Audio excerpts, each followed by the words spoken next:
SMU at Penn State. Which SMU are we getting? The first quarter SMU from last night or the fourth quarter?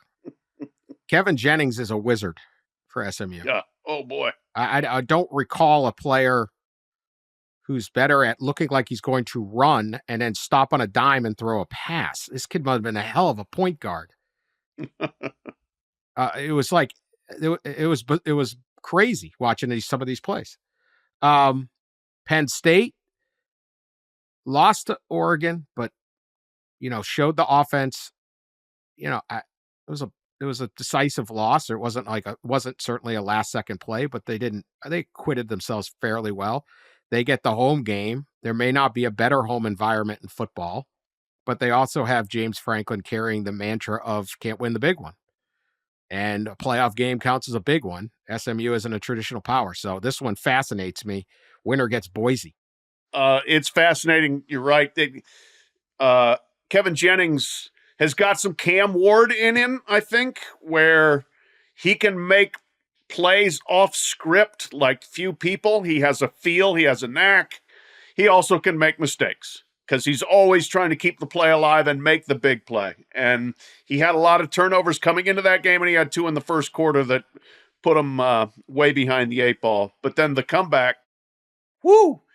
I mean, he can make throws, he can run, he can just pull stuff out. And I think almost, the looser the game is, the more it's just like go ball, the better he probably is at this juncture as somebody who's only started, I think, 8, 9 college games. I love him, but I'm not sure I love him in this setting.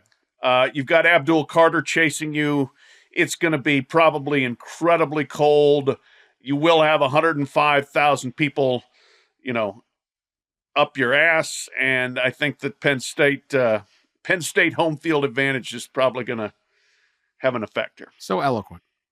Yeah. Yeah. Yeah, it's funny because, we just talked about Clemson being the 11 instead of how I would have put it because of head-to-head, Clemson being the 11 and SMU the 12. But the 11 in this case, perhaps, maybe drew the toughest matchup, especially given the weather, right? Up in State College, when you think about the weather, you think about the whiteout or something,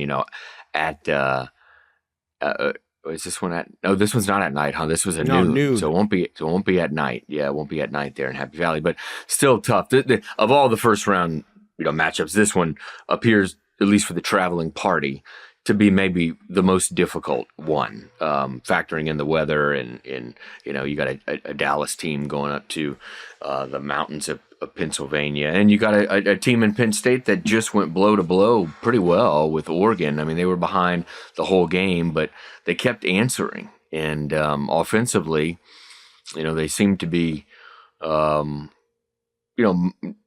catching fire a little bit. Penn State is, and so this is tough. This would be tough to see an upset, but then again, the Mustangs have been doubted all year, Dan. So and Kevin Jennings late in that game, I mean, Pat and I were sitting next to each other in the press box, and I kept looking up, and I'm saying I keep not wanting to pay attention to this game. It was over at some point. I'm trying to write and do other things, and I keep looking up, and Kevin Jennings, every time I look up, is flicking some ridiculous pass on the run and making a first down or a touchdown. It was amazing.